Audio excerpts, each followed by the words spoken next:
growth requires more than capital. Why do we call it the cheat code? Nobody said growth had to be fair. Revenue solves everything. Welcome to the cheat code.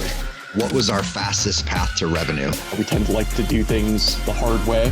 What's the cheat code? It's giving yourself an unfair advantage over the others. What is it that really works, and how are we going to grow these organizations? That's our cheat code. Hello and welcome. You are back on the Cheat Code, Season 3, all about marketing. Joined today, Mr. Josh Wagner. How are you? I'm well, Justin, and how are you? Are you taking enough time for yourself these days? Are you having some self-care time?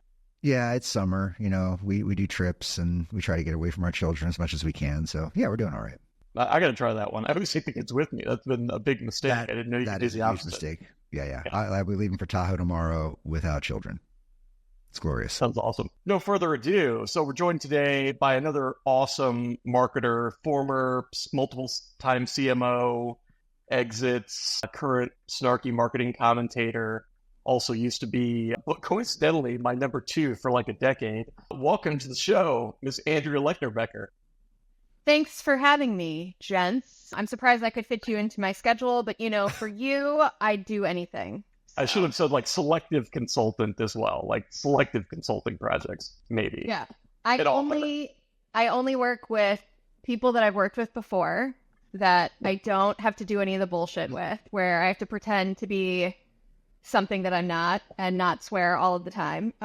Or people who come highly, highly recommended and by you, Justin. And yeah, and who have been told who I am so that I still don't have to deal with any of the bullshit of like explaining how I roll. So it's a solid approach.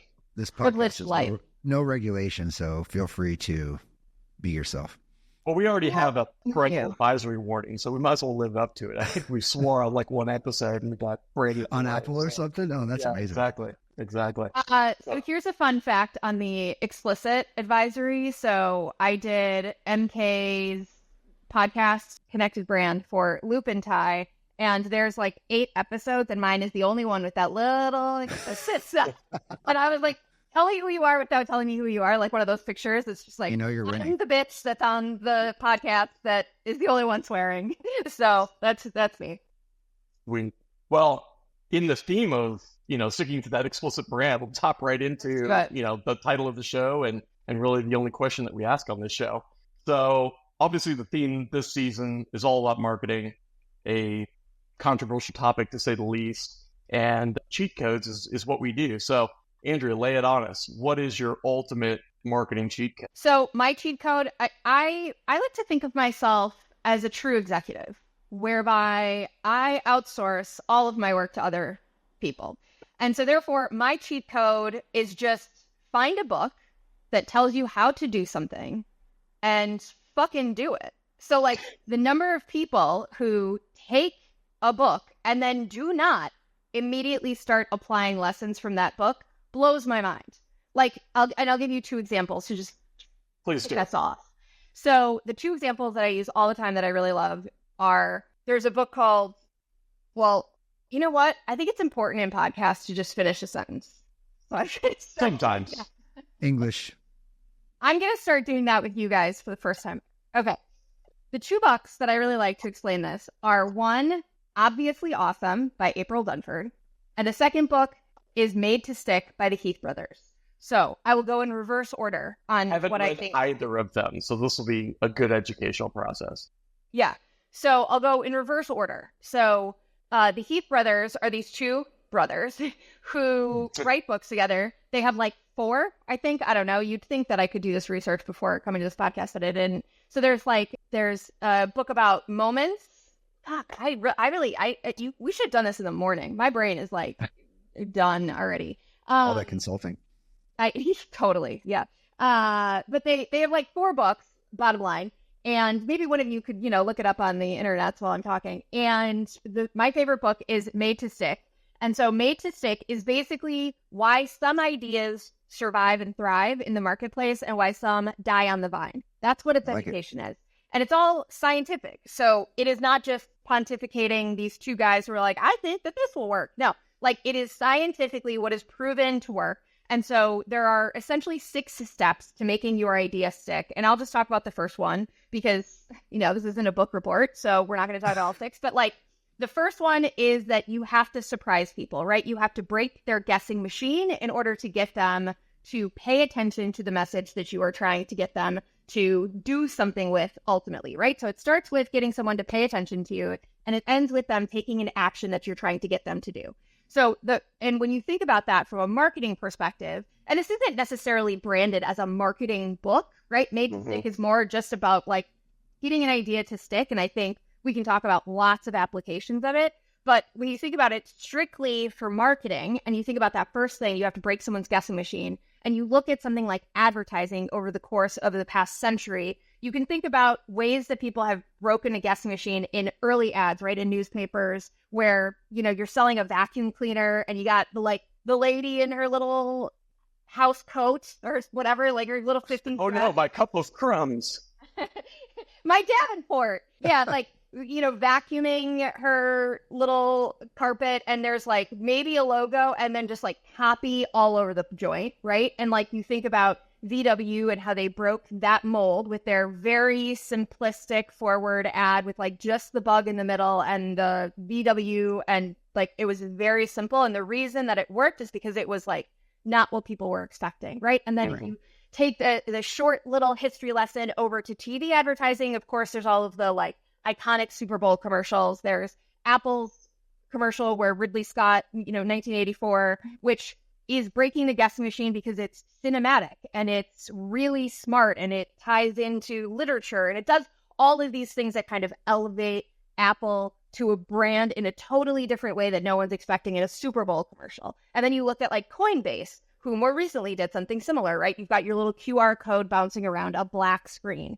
And so those kinds of ideas work to begin with because they break people's guessing machines. Now, you think about digital, right? Which is obviously what everybody cares about now. And like that concept is no fucking different now, right? Like whenever I talk to anyone about doing video that is actually sticky, that makes people pay attention and listen to more than the first 2 seconds, like you have to break someone's guessing machine in 2 seconds or you're dead in the water, right? When you think about email, you have to break someone's guessing machine of what subject lines they're going to be looking for a webinar invitation. If you just do like webinar invitation, blah, blah, blah, blah, like you're too easy to ignore. So I think that is the perfect example to me of like a book that has this one singular idea of like, you have to break someone's guessing machine if you want them to pay attention to you. But like the number of people that actually apply it on a regular basis in their regular life are like 1 to 0.01%, you know?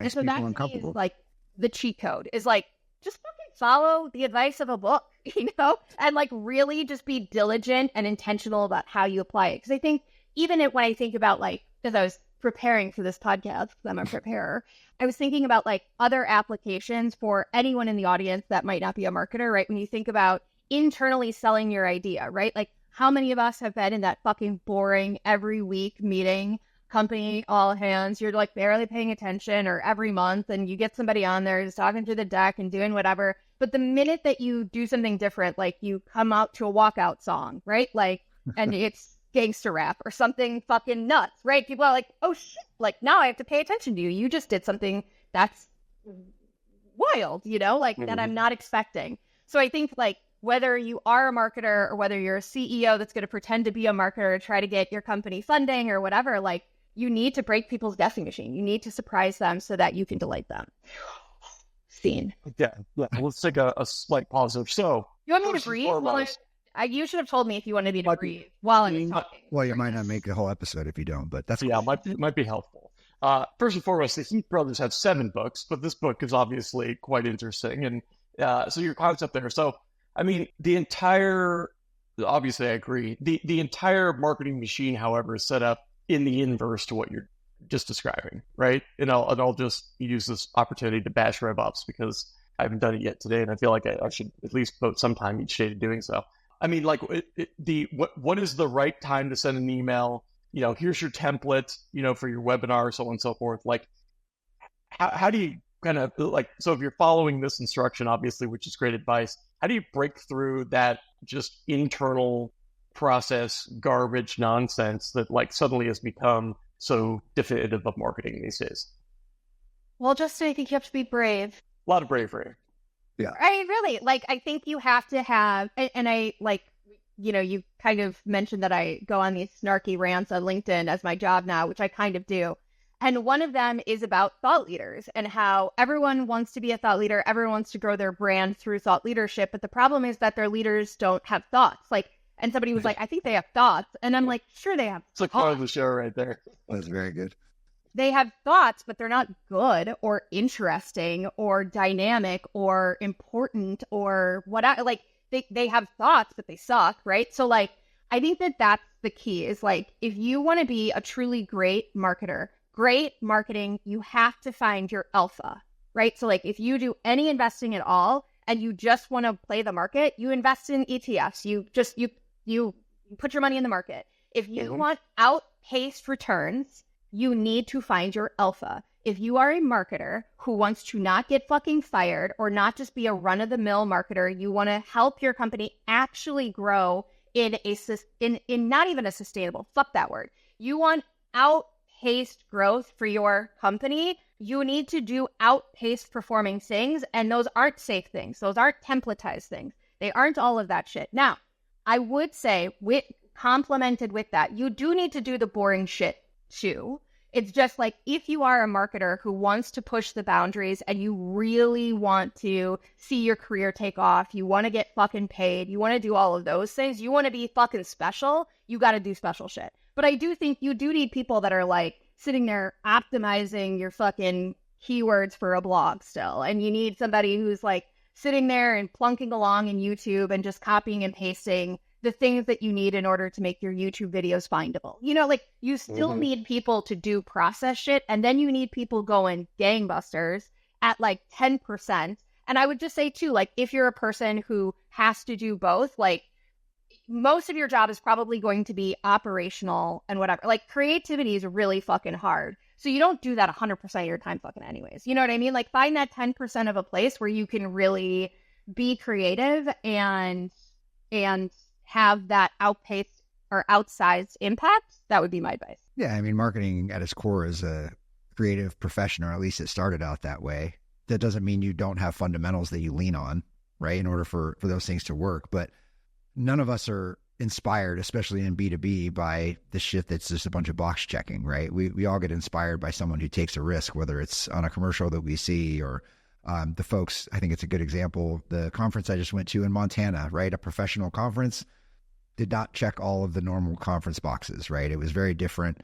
It was done different, you know, and it got a lot of people inspired. We're still a week out and the Slack community is still going nuts, right? Because it pushed the boundaries of what people expected for a leadership conference, right? So yeah, I mean, that creativity is hard and it takes risk on someone's part to put their neck out there. I think I told you last time we were at happy hour, right? Like, LinkedIn drives me crazy. It's all the same people saying the same things. I don't know what you're saying half the time, but I always want to watch because it's different.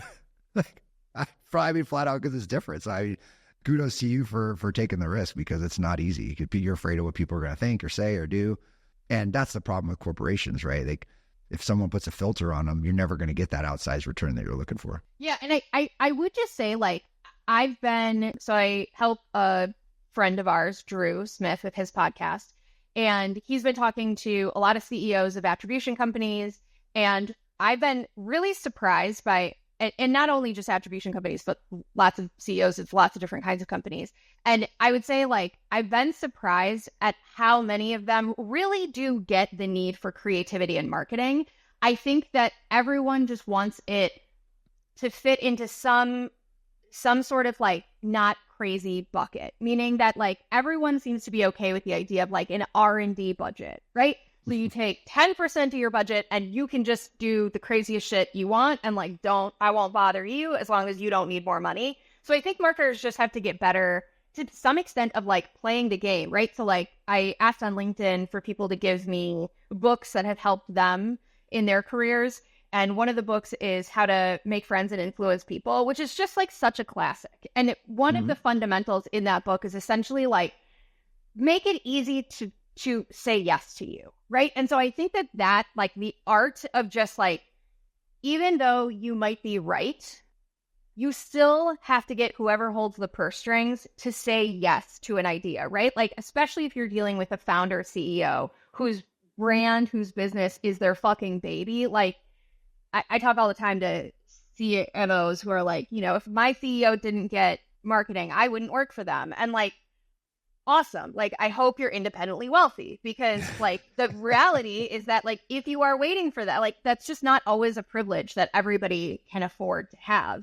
So I don't think that it's feasible advice to just like go find somebody who gets it. Like, I think some of the job is convincing people. I think some of the job is marketing is convincing salespeople that, hey, like, this is how to use this content. I really think it's going to be helpful. And you can't just say it once and expect everyone to just be like, oh my God, Andrea, you're fucking brilliant. I'm going to just change my whole approach to this right now. Right? Like, you have to constantly do it. It's like being a parent, I assume. You guys were talking about parenting earlier, but I don't fucking know. But it's like disciplining a dog, right? Like, consistency is key.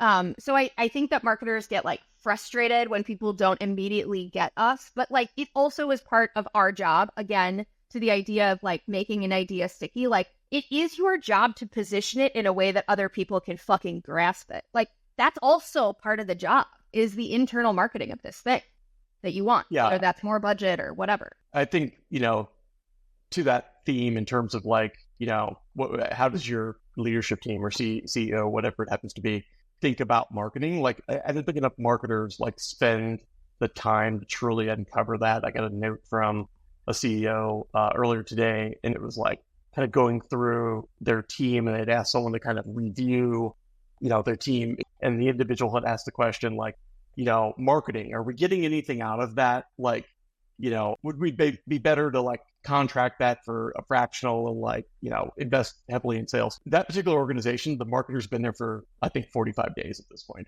And so like the like that context, like stepping into a role, like you really need to understand like, what is the concept of marketing here?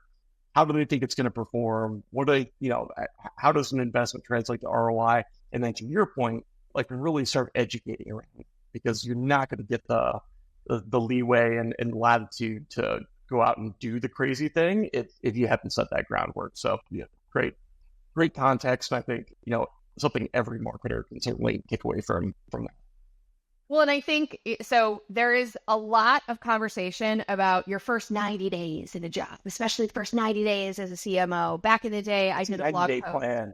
Yeah. Back in the day, I did a blog post on this. And my very first thing was relationships, because you never get a chance to build a relationship ever again, right? Like, if you do not build a relationship with that CFO in the first 90 days, not only do you just get into the actual performance of the job, but it's also awkward as fuck, right? Because like, then you're 6 months in and you're like, hey, Tom, can I take you to a coffee? You know what I mean? Like, now you're looking for something. Now you don't just want to get to know me. Now you want some of Tom's budget, right? Like, now you got problems with Tom. Now you got all this baggage. Now you can't get to know Tom as a human being. Tom or Susan or whatever. I don't want to assume that, only men are CFOs, but like, you got to do that right away, because you never get the chance again to really come in and not have an ulterior motive. Whether it's true or not, just human beings are sort of like, like a cat on the prowl, like, it's all about cats and dogs today.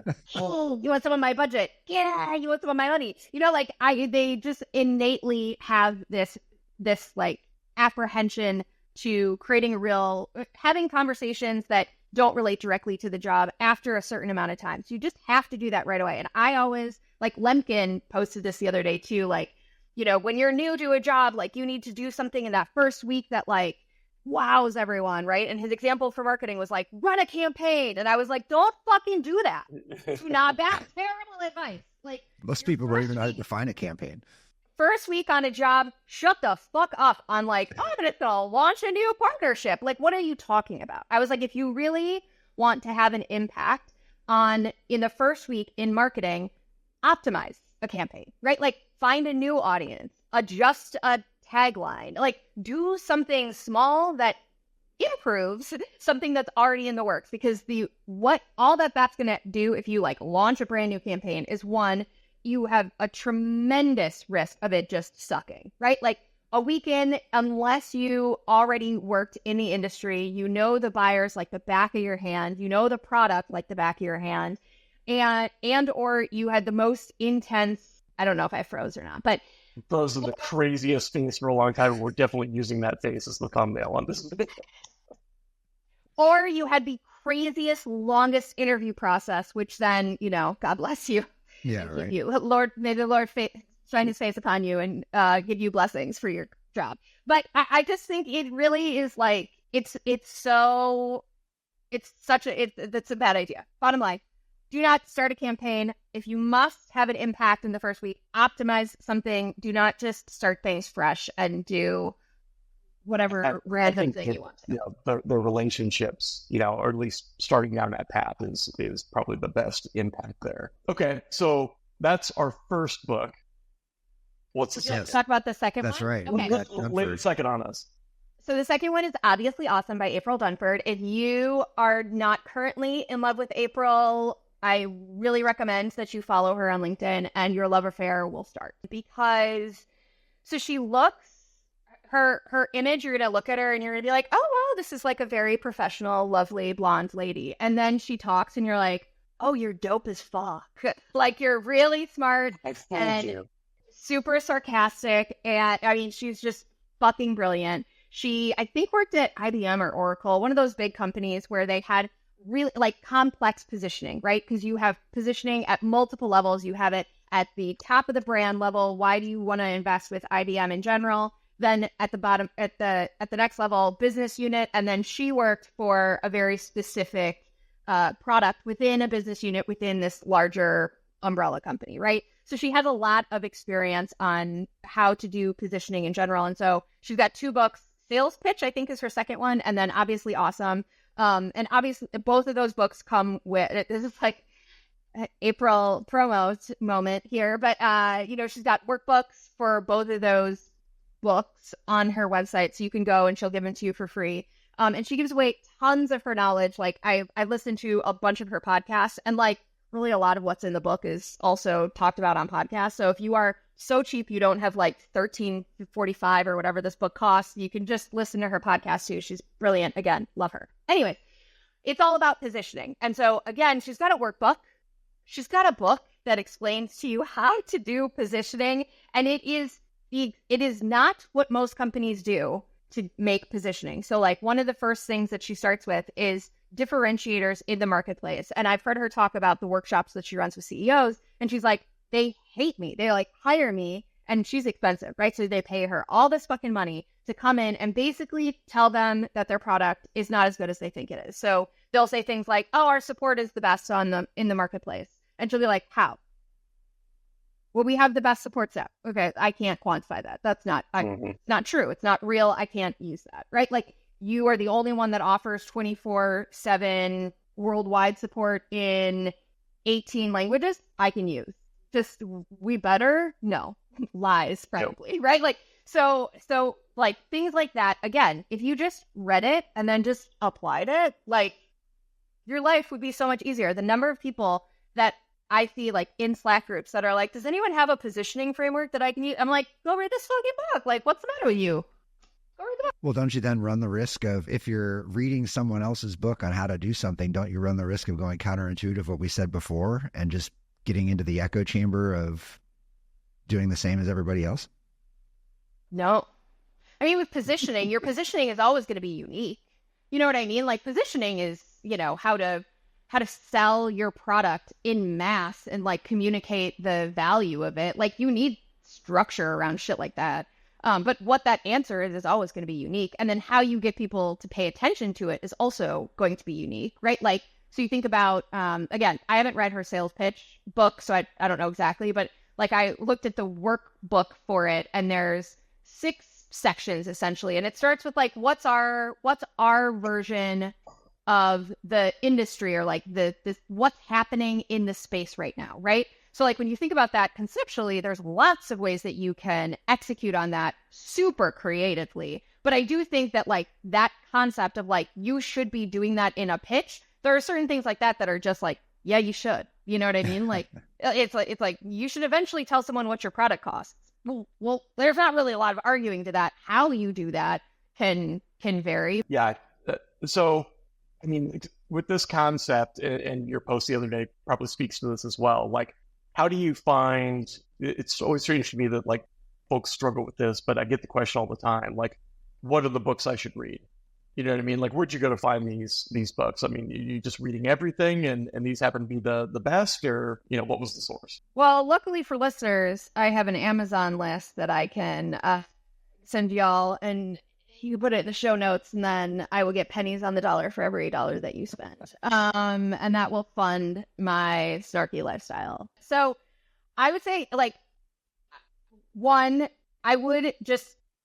Well, I don't know what my answer to that is. I guess like the Heath brothers I know about from The Power of Moments was the first book that I read.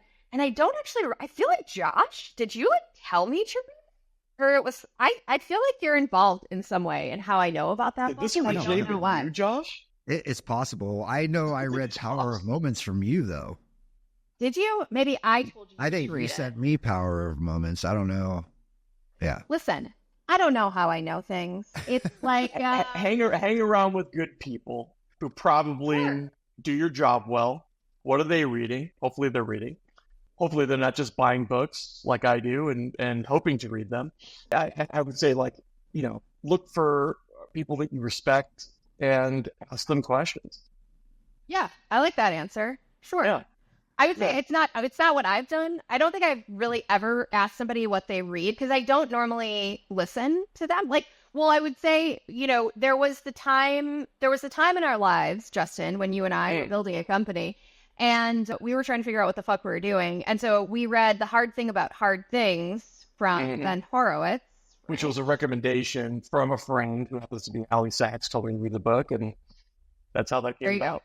Yeah. And then I don't think you read it, but I did. Yes. I really don't read this book.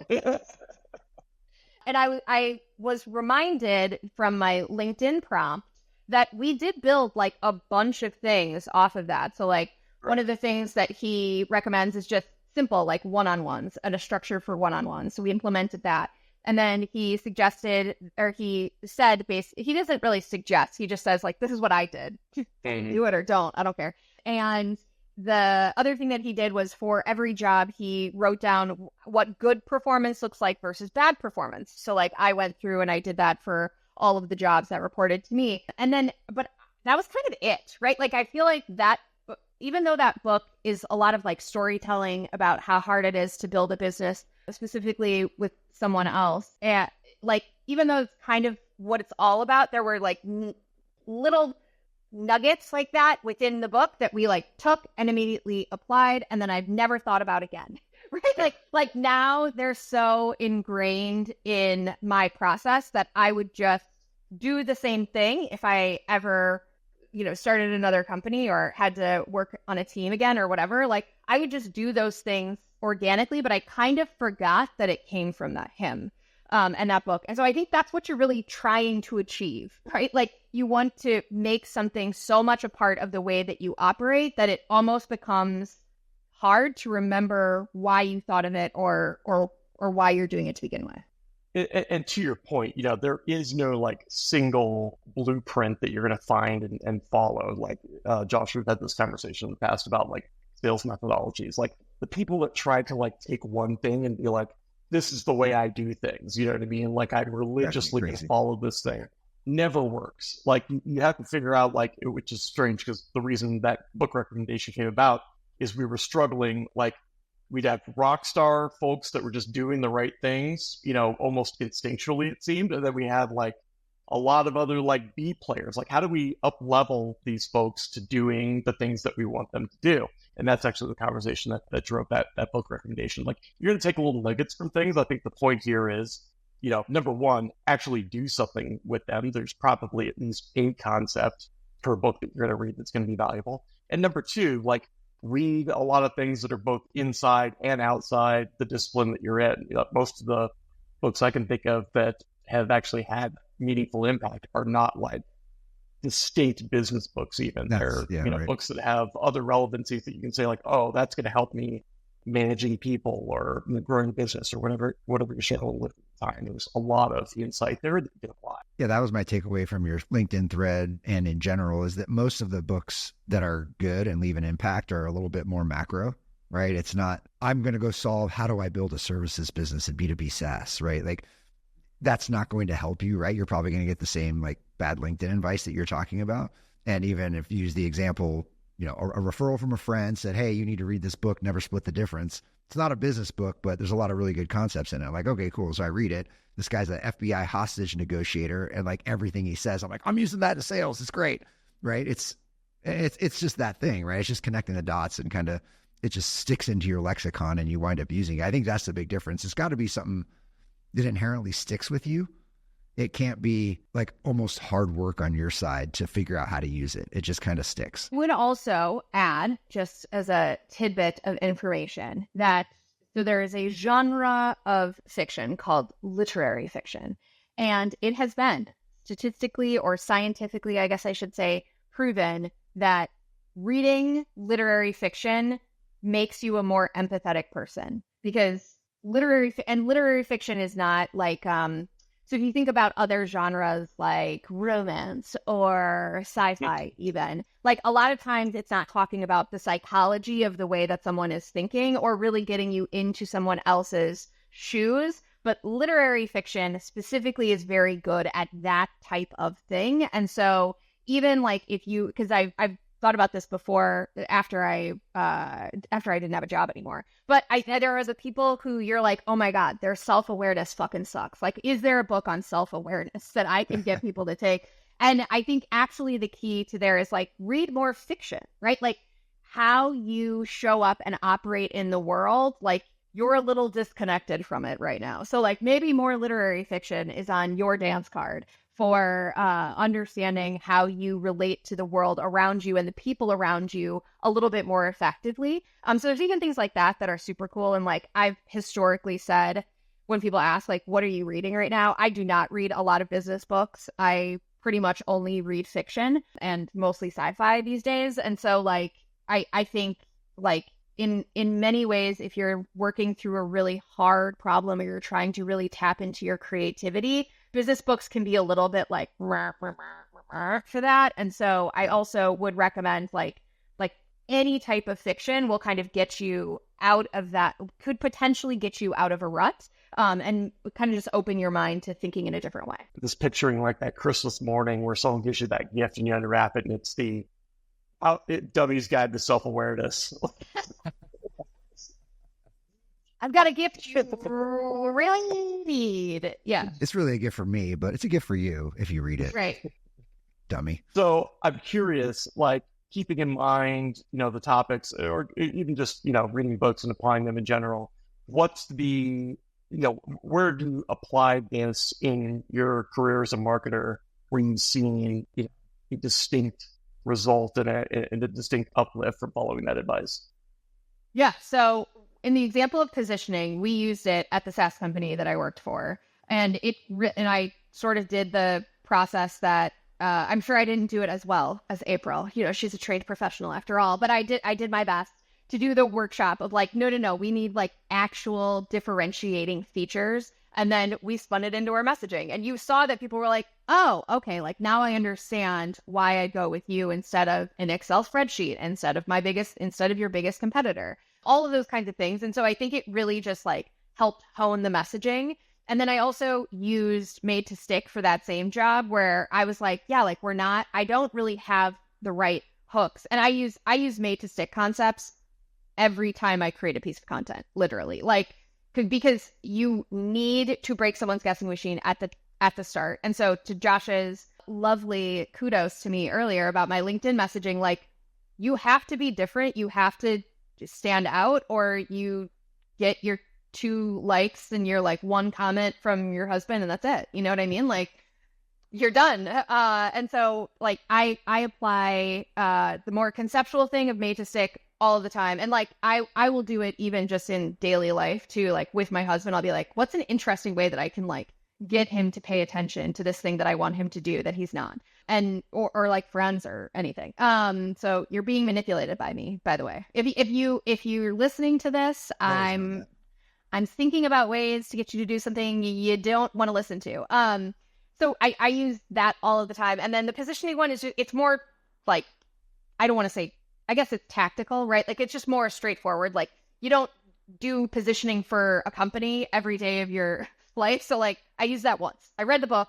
I used the worksheet. I did it once. And it was good, I think. Next time it'll be better if I ever do it again. Well, I mean, I'm just thinking back when you especially if you're in a CMO role or even the CRO role, like the information you get from the CEO is oftentimes, not the best information, because it always is like that high level, like, oh, we're just better. Like they have a deep belief in the organization. So like you have to have that like challenger attitude in order to like really cut through the crap there and ultimately put together a message that's going to have. So great advice, certainly. I'm always curious, I ask a lot of folks that we know from the services world that operate in the SaaS world.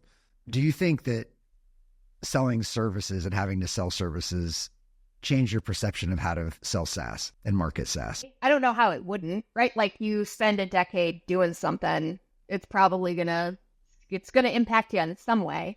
I would say, yeah, I mean, I think it did. I don't know that I would need more time to think about specifically how, but yeah, I mean, I think the like no-brainer things is I'm always like fascinated by ProServe and I want to charge a shit ton for it. You know what I mean? I was always like, why are we charging more money for this? And like, why don't we do on-sites? And why don't we do this? And why don't we do that? And so I do think that in general, just the productization of services is a very rare thing for SaaS companies to do well or even think about. That's the no-brainer thing, but I'm sure that there are other things about the consultative nature of the sale. You really can't just pull something off the shelf and sell it to someone. You have to really understand their needs in a way that I think chronically SaaS sellers are pretty bad at. Yeah, I think that's 100% it, right? Like you literally have to ask enough questions to figure out a problem to solve it. Like there's no crutches. There's nothing to fall back on. There's no demo. There's no, see this widget, whatever it may be. And that was my big takeaway. And I guess I'd never really realized until we started helping some of the SaaS companies in our portfolio partner with consulting companies, how much of that like work that you did bled into my lexicon. And then like teaching these consulting companies how to build services, it blows my mind. Yeah. And it's also just like, I mean, one of the huge advantages, obviously you guys talk to partner people all the time. And one of the huge advantages of being a services person, a decade of experience in the services industry is that once you work at a SaaS company and you have to work with other agencies, the minute that you're like, yeah, I ran a marketing consultancy for a decade, they're like, oh, you did? Oh my God, you're going to understand how to do this. Like their mind is blown. And you're talking about like huge companies, right? Like we competed against NetSuite.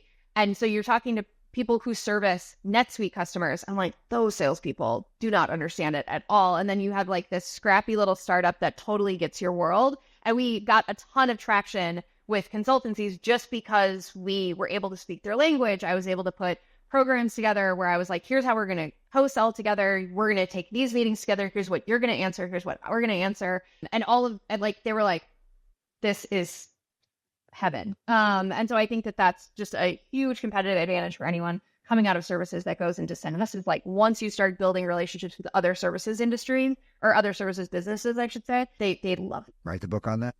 Finding a gem and applying it. So as we kind of wrap up here, Andrea, so like where can people go to find more about what you're up to these days, connect with you, so on and so forth? Give some plugs. Just come to LinkedIn. Like I'm on the TikToks.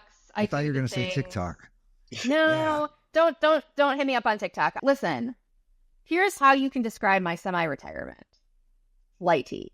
Okay. I am extremely flighty. It is a miracle I showed up to this at all. It's a miracle anytime I actually show up to an event or in digital or otherwise. So come to LinkedIn. LinkedIn is the one place that I'm still pretty consistent with. And then just know that I'm flighty as fuck, right? So like if you connect with me, you comment and I don't comment back, like that's just dealing with me, man. Be offended. That value prop right up front. Yeah, like I just sometimes care and sometimes don't. And I have no incentive to have to care. That's the problem. You know what I mean? Like you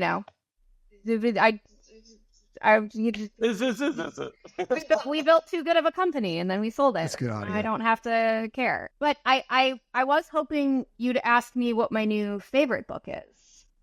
Sure. Let's end on that note. It's Cheat Code by Justin Gray. Oh. That's right. And Josh Wagner. I was going to have to plug the book at the end of this, and now you did it. I love it. Here we go. It's a great That's a great segue. Anyone tuning in, the cheat code, the go-to-market cheat code is on pre-order on Amazon. Head on over there, search for it, give us a pre-order. We would definitely appreciate it. Coming out in January, published by Wiley. Pre-reads and edits by Andrea Lechner-Becker. Yes. Is it the definitive guide? I don't know if I want to say that. The secret to unlocking B2B I growth. just wouldn't use that nomenclature because Marketo bastardized that for years. But what is this? The secret to unlocking B2B growth. It's the ultimate something. I just Well, said it. hold on. I just got one of the endorsements Sorry, go back. ahead, So we'll finish with this one. We'll finish with this half of the endorsement. For many organizations, the idea of partner-driven go-to-market is enticing, but the vast majority fail in their partner efforts. Why? There hasn't been a proven roadmap on how to do it. This is that book. So, mic drop on that. Boom. Roadmap on partner building. Oh my gosh, if I had a partner program to build, I will tell you what, I would pre-order this book and then wait for it like a kid by a Christmas tree. Love it. Thanks so much, guys, for joining us again. Another episode of The Cheat Code. Miss Andrea Lechner-Becker, thank you so much for joining us. What would you say? This is like your number one favorite episode you've ever had? Is that fair? We'll let the numbers speak for themselves.